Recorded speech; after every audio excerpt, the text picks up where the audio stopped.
Olá, meninas e meninos, hoje é história e eu não resisto, tenho que falar dos Miseráveis de Victor Hugo. Lembra, na outra aula de história eu falei do encontro de Dom Pedro II com Victor Hugo lá em Paris. Eles tinham ideias diferentes, ideias políticas diferentes, um era monarquista, outro era republicano, mas ficaram amigos até o final das suas vidas, né? Pela admiração mútua que existia entre os dois, tá? Bom, logicamente eu vou falar sobre Os Miseráveis, eu tenho certeza que muita gente já leu, eu li há uns anos atrás e fiquei encantada com essa obra, então eu resolvi fazer um breve resumo, porque a obra é muito longa. Eu sei que muitos de vocês já leram, mas nunca é demais rever os pontos principais dessa magna obra de Victor Hugo. Como eu disse, Victor Hugo escreveu essa obra em 1862, quando ele tinha 60 anos. E esse livro foi logo celebrado como um grande clássico que vai vencer o tempo. Seu texto transcendeu as páginas do livro, sendo adaptado posteriormente tanto para o cinema como para o teatro. Esse romance, Os Miseráveis, tem cativado as pessoas ao longo destes 150 anos, porque explora temas que são universais, estão presentes em todos os tempos e em todos os lugares. Vocês vão relembrar. A história tem duas personagens principais. O miserável, pobre Jean Valjean, que foi condenado por ter roubado um pão, e Javert, um inspetor de polícia aficionado pela justiça, muito obsessivo em cumprir a lei e a justiça, tá? Mas vou contar primeiro a história de Jean Valjean, o condenado, tá? Ele, olha só, ele foi condenado à prisão, né? Porque ele roubou um pão para matar a fome dos seus sobrinhos, vocês vão ver. E depois, como ele, né? Ele foi assim muito rebelde, tentou fugir várias vezes da prisão e por mau comportamento, ele foi condenado às galés por 19 anos, tá? Então, olha só, eu vou contar primeiro, antes de contar a vida dele, o que eram essas galés que ele ficou 19 anos. A pena das galés era a punição a trabalhos forçados. Quem era condenado já sabia que ia ter trabalhos forçados. E por que galés? Que eram as galés? As galés eram embarcações de guerra que até o século XVI eram usadas para guerra. Depois começaram a ser usadas para navegações comuns, a partir do século XVI. Essas galés, essas embarcações, eram tão rudimentares que para enfrentarem os mares era necessário recorrer à força de cerca de 250 homens. Esses homens eram escravos ou condenados pela justiça, tá? Então, naquela época, ser sentenciado às galés era como se tivesse sentença de morte. E esse Jean Valjean foi condenado às galés por 19 anos. Antes, por roubar o pão, 5 anos, e depois a 19, porque ele tentou fugir várias vezes e consideravam que ele tinha mau comportamento na prisão. Tá. Mas quem era esse Valjean? Vou contar seu passado trágico. Por que ele acabou sendo preso? Por que ele acabou indo para as galés? Ele ficou órfão de pai e mãe quando era ainda criança. Ele foi criado por uma irmã mais velha que já tinha 7 filhos. E essa irmã, ainda por cima, com 7 filhos, ficou viúva. E Valjean viu-se obrigado a alimentar sua família, já tão faminta. Imagina 7 sobrinhos, a irmã e ele, naquele mundo pobre, né? Então, todos passavam fome. Então, certa vez, ele roubou um pão da vitrine de uma padaria. Então, por isso que ele foi preso e condenado por furto e arrombamento por 5 anos. Aí já contei. 5 anos, tentou fugir e tal, e aí foi para as galés, tá? Foi trabalhar nas galés. E cumpriu os 19 anos. e voltou para a vida. Mas voltando para a vida, Valjean não encontrou abrigo, não conseguia encontrar abrigo em lugar nenhum, tá? Ele batia a porta, ele era considerado um ex-prisioneiro, por isso não merecia credibilidade. Ele era expulso de hospedarias, de casas particulares, enfim, ele era um ex-prisioneiro das galés, tá? Bom, mas certa vez ele tocou a campainha, né? Bateu na casa de um bispo muito generoso, que o atendeu e resolveu lhe dar guarida. Deu-lhe comida e deixou dormir naquela noite lá. Porém, Valjean decepciona aquele que o acolheu, pois rouba seus castiçais e seus talheres de prata. E vai embora de madrugada.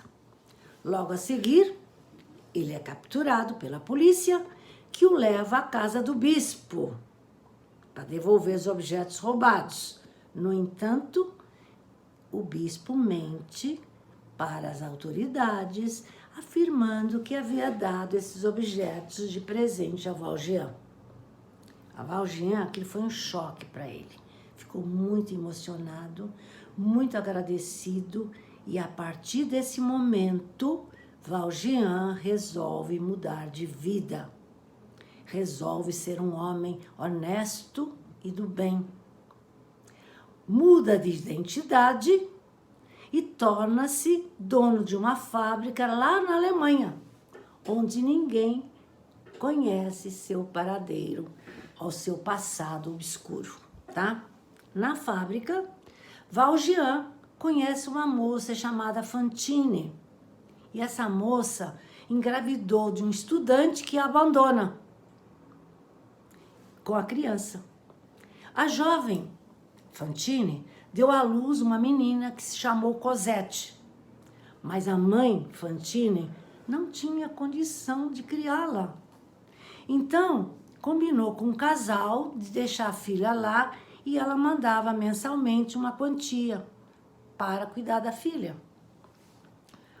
Quer dizer, houve uma combinação mediante um valor que a mãe tinha que mandar mensalmente, eles tomariam conta da filha. E sempre dizendo que ela estava doente, sempre explorando a Fantine, ela sempre mandando dinheiro. Bom, olha só, mas os responsáveis, aqueles que aceitaram cuidar da Cosette, usavam dinheiro para eles, agrediam a menina e frequentemente tratavam-na mal, nem deixavam curá-la quando ela estava doente, enfim. Ela era muito maltratada por aquele casal, tá? E nesse interim, ela não estava sabendo, Fantine foi despedida do trabalho. E para mandar dinheiro para aquela família, porque eles disseram que a filha estava muito doente, o que ela fez? Vendeu os cabelos, vendeu seus dentes e até começou a se prostituir. Aí Valjean, né, foi lá ver a menina e viu que ela estava sendo maltratada por aquela família. O que ele faz? Resolveu adotar Cosette, a filha de Fantine, tá? Então ela cresceu, a Cosette, com um pai adotivo chamado Valjean. Quando ela ficou adulta, até casou com um tal de Marius, tá? Bom, então Valjean, apesar de sua ética altruísta, fazer o bem, virar uma pessoa honesta, criar aquela menina como se fosse filha dele, ele vivia assombrado. Sabe por que ele vivia assombrado? Por causa do Javert, que ele soube que ele não sossegava enquanto não achá-lo, para castigá-lo, né, daquilo que ele fizera na vida, roubos, etc. Então, ele soube que esse inspetor Javert não desistia de procurá-lo, até que um dia apareceu por lá, onde ele morava, onde Valjean morava, disfarçado. Até que apareceu disfarçado E ele o descobre, Valjean o descobre atrás de uma barricada. Então Valjean poderia matá-lo, ninguém ia saber. Mas ele olhou para o Javert, podia matá-lo para ele deixar de persegui-lo, mas deixou-o ir embora. Passado um tempo, mais tarde, esse inspetor Javert também teve a chance de prender Valjean, mas o deixa partir. Quer dizer, reparem, o Valjean usou por amizade, por dó, por pena, por amor. E o Javert teve a chance de prender Valjean, aquele que tinha obsessão por cumprir a justiça, o deixa partir. Então, olha só, essa passagem é muito importante no livro porque mostra uma oposição binária. A lei Javert, o amor Valjean. E esse conflito que se colocou na frente desse Javert, desse obsessivo policial, obsessivo da justiça, um oficial da justiça, que a vida dele toda foi cumprir a lei e a justiça, ele viu que o deixou escapar, que ele não cumpriu a lei e a justiça. Então, esse Javert começou a ter um conflito dentro dele muito intenso. Tão intenso que ele viu pela primeira vez que desrespeitou a lei. E ele não aguentou esse conflito intenso interno dentro dele. Por isso, ele tirou a sua própria vida pulando no rio Sena. Essa passagem é muito forte, mas é muito interessante, né? Bom, voltando aos Miseráveis, teve muito sucesso, como eu já falei, e logo que saiu, e no mesmo dia, foram vendidos 7.000 exemplares, tá? Só na França. E rapidamente a obra foi traduzida e divulgada para vários países, transcendendo inclusive os muros da Europa. Ainda sobre Victor Hugo, ele nasceu no dia 26 de fevereiro de 1802, na França, numa família ilustre e rica, e ele viajou muito com o pai, né? O seu pai era o conde Joseph, foi um general de Napoleão, tá? O Victor Hugo faleceu em 1885 com 83 anos. Seu corpo ficou exposto por vários dias no Arco do Triunfo, embaixo do Arco do Triunfo, e depois foi levado para o Panteão. Vou explicar o que é Panteão. Panteão quer dizer todos, teon vem de tel, Deus, todos os deuses. Na antiguidade, era o local dedicado ao culto dos deuses, mas com o tempo passou a ser, hoje em dia também, passou a ser a última morada daqueles que por meio dos seus feitos notáveis nas diferentes áreas da cultura, engrandeceram sua pátria, tá? Artistas, estadistas, intelectuais, etc. Então, esses grandes nomes que engrandeceram sua pátria estão no Panteão. E em Lisboa tem o Panteão dos Bragança, que é onde estão todos sepultados, né, em caixões, né, onde estão todos da última dinastia portuguesa, que foram os Bragança. Dom Pedro I, Dom Pedro II, Dom João VI, etc, etc. Estão lá, eu já vou mandar uma foto desse Panteão de Bragança. Então, no Panteão, atualmente, estão pessoas ilustres que engrandeceram sua pátria e também tem das dinastias de Bragança, etc. Bom, agora eu vou falar um assunto bem particular de Victor Hugo, a religião dele. Victor Hugo se considerava um deísta. Deísta. O que é deísta? É a religião ou a pessoa que acredita em Deus, mas não nos dizeres da igreja, como sendo a palavra de Deus.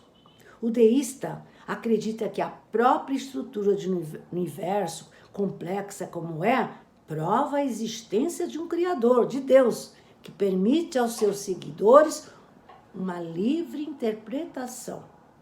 Então, Victor Hugo era republicano e deísta.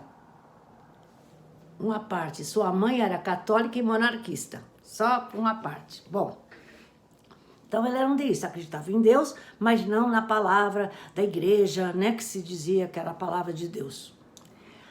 A partir de 1867, ele perdeu uma filha chamada Leopoldina. Aí, Victor Hugo vai se tornar espírita, começando então a investigar e descobrir experiências espíritas. Então, ele era um deísta que virou um espírita, e tem muitas passagens, né, dessas experiências dele, que eu não vou falar agora. Eu só vou falar uma frase que ele deixou escrita no seu testamento, tá? No final do seu testamento, ele deixou escrito o seguinte, olha só. Deixo 50.000 francos aos pobres e desejo ser levado para o cemitério numa carreta pobre. Recuso a oração de qualquer igreja. Peço sim oração a todas as almas. E creio em Deus. Assinado, Victor Hugo. E vou ficar por aqui. Beijos.